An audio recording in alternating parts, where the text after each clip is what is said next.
अहानबद मरुइबा पाव अमोइना मैमना थमजगे अमुहना जिरिबमगी मंबुंग Meitei खुंदा cookie militants अमुहना नुमै कापसिंदुना लांदासलखरे हाइदि मखासा थरकपोइना पनम पाउसेदिगे तोप मरुइबा पाव खरा नमो कुकी माहिरोय अनिना हिंदू क्लासमेट सिंगदा संसा पिजरुबगी आसाम न वाथो ओइख्रे आसाम की कामरूप डिस्ट्रिक्ट लेबा मिशनरी स्कूल अमदा तंबा कुकी माहिरोय अनिना टिफिन ब्लैक हिंदू क्लासमेट सिंगदा सन थोंगवा पिजरुबगी इरांग होरख्रे एजेंसी की पाउनहाई लोअर असम कामरूप डिस्ट्रिक्ट की रानी पुलिस स्टेशन कोनबा अंदेरुजली लेबा कार्मेल स्कूल कैंपस थोखिबनी स्कूल असिदा तंबा मणिपुर की कुकी माहिरोय अनिना टिफिन ब्लैक सन थोंगवा मखोयगी हिंदू क्लासमेट सिंग पीजखिबा वाफम थेंगनरपदगी नुमित निपानी सुपना पाक्सना प्रोटेस्ट थरखिबनी मियोइसा क्यान स्कूल के प्रोटेस्ट तौदुना संगोक संगसिंदा अपन पिरखिबदगी स्कूल असिगी सही तंखाई की पांगथोकदबा एग्जाम की थबक थोरमसिंदा साउन अपन बोयख्रे खोंजंग संगसिनबदा सरुक याखिबा ममा मपासिंगना मसासिंदा संथोंग पिजब माहिरोय अनिगी मथक सब साब एक्शन लखनब डिमांड तौखी अमदी स्कूल एडमिनिस्ट्रेटर की मैकेदिगी थौसादना लेबिगी मवोंग कन्न यनिंगदब फोंदोरखी थौदोसिगी मतांगना गर्जन हुमफुगा मथुइना खुयेक पीदुना पलासाबारी रेवेन्यू सर्कल ऑफिसर दसु सेरोल पीदुना वखत्रे कंप्लेन की थाट असिगी तरागा मापन स्कूल असिदा क्लास 8 तंबगा लोइना हॉस्टेल लेबा मणिपुर कुकी माहिरोय अनिना टिफिन ब्लैक हिंदू क्लासमेट सिंग पिजखिबनी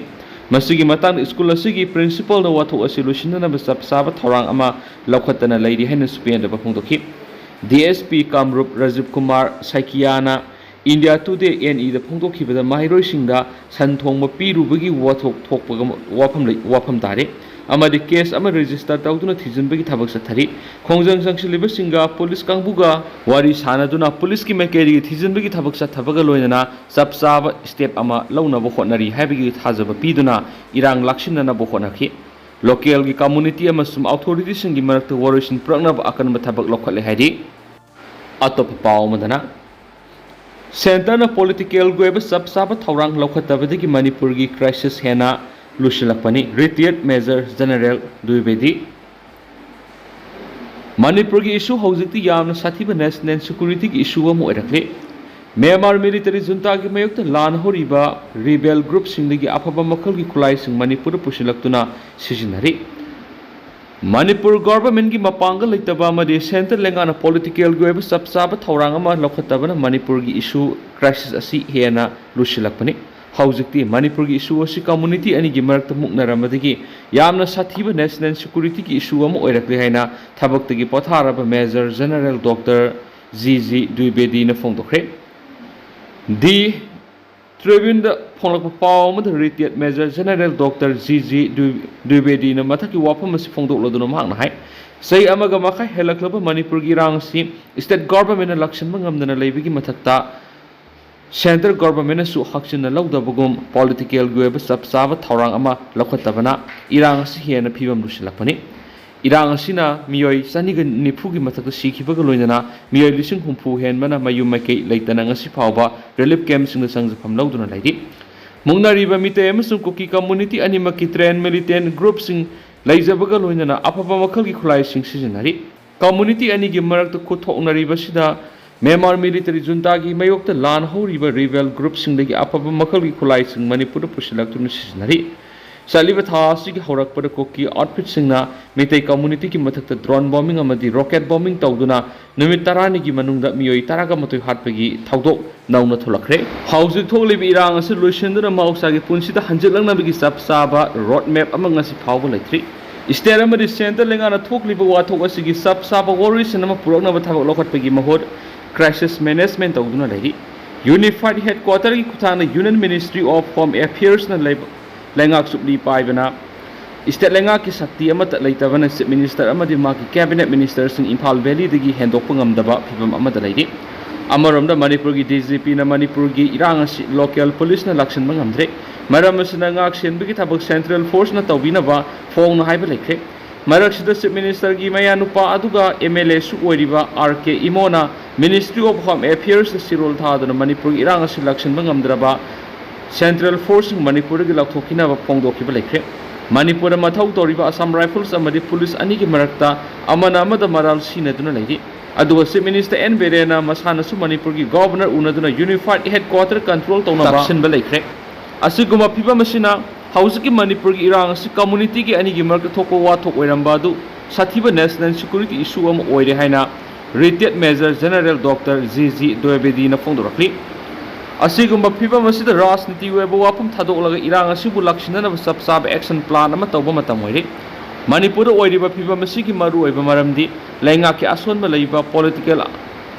authoritarian gi oiba khutchangba security force maraktu wakal manadaba khulai paiba lalhauba sing tholakpa madi community ani gi marakta hena yengthina be helakpa asini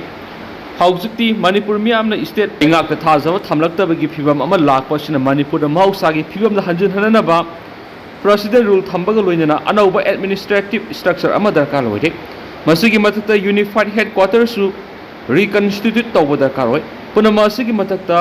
lal haulup sing khulai thaduk na hananaba operation sathabada army da maning tamba piduna santi hanjilang na bohona ba mataktai masigi damak sensitive oiba mafam sing da armed forces special power act afaspa thamba yamna maru oi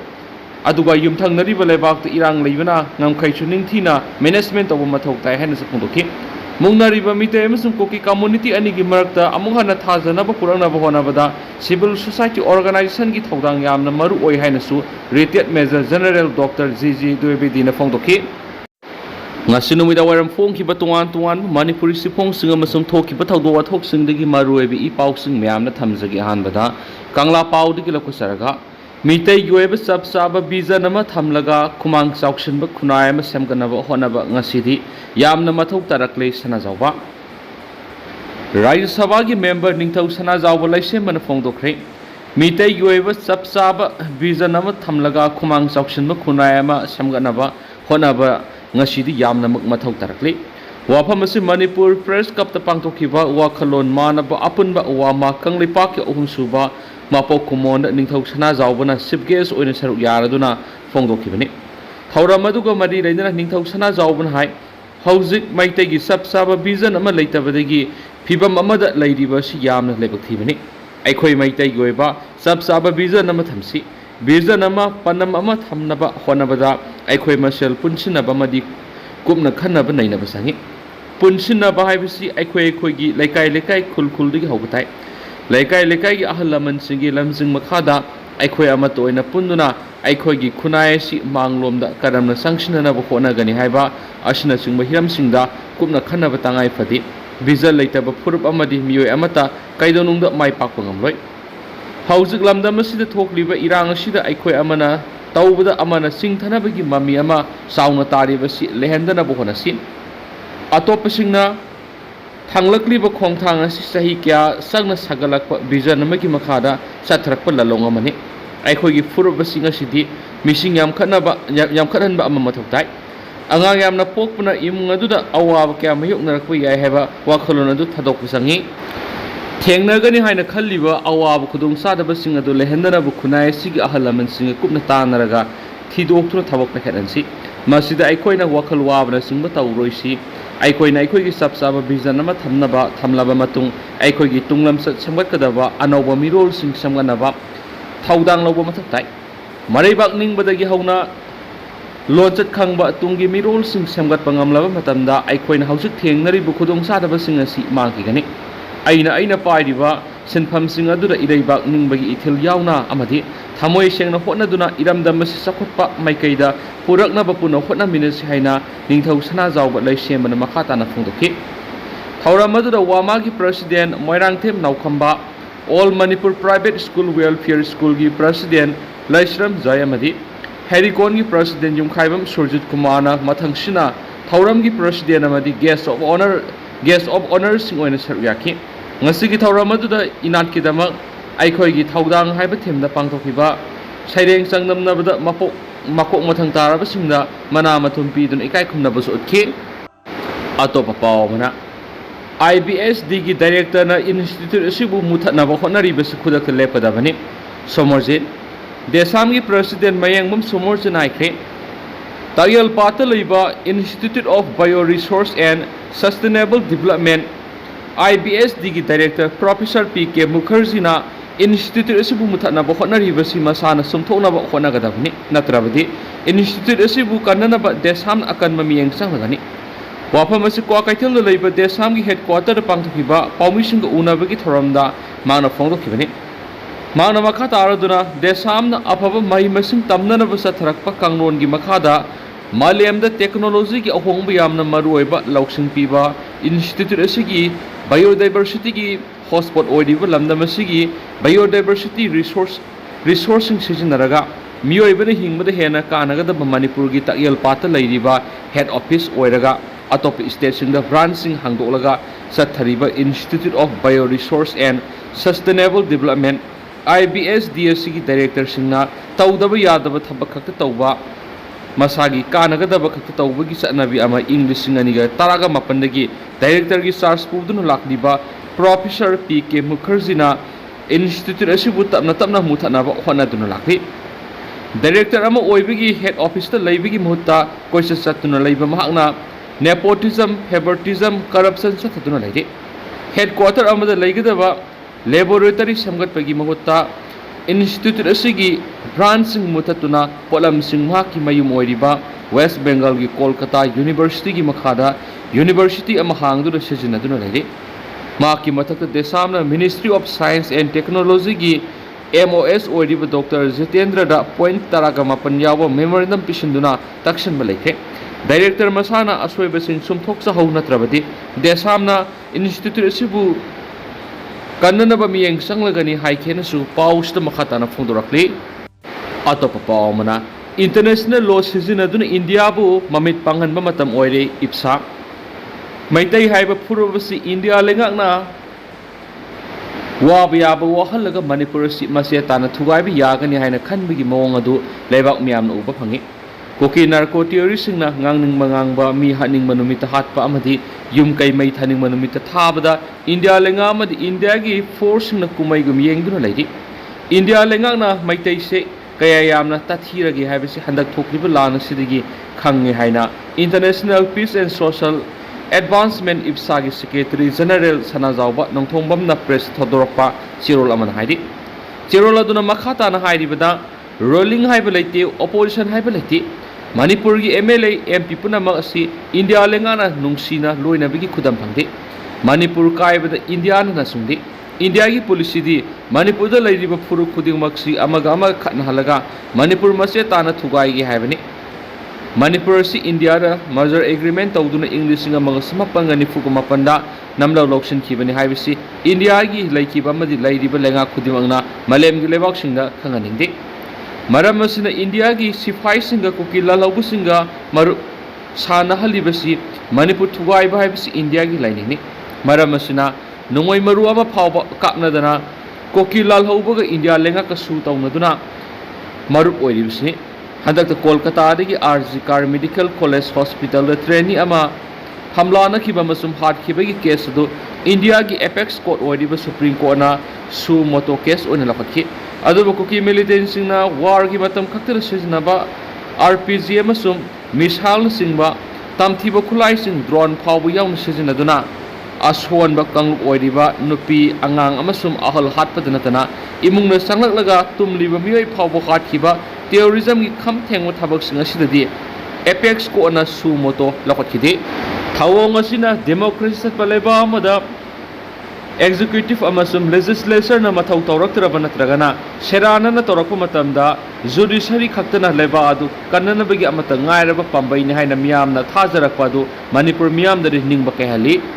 housing lamdam sigi ima singna haidibase mema digi lakpa ko kijau khulai pai lal hawu sing yauna kuki khulai pai bisingna bom yauna apaba makhali khulai sejinaduna mitai singi mathata landarak liba sidigi miyam gi punsi lenga ki lanthum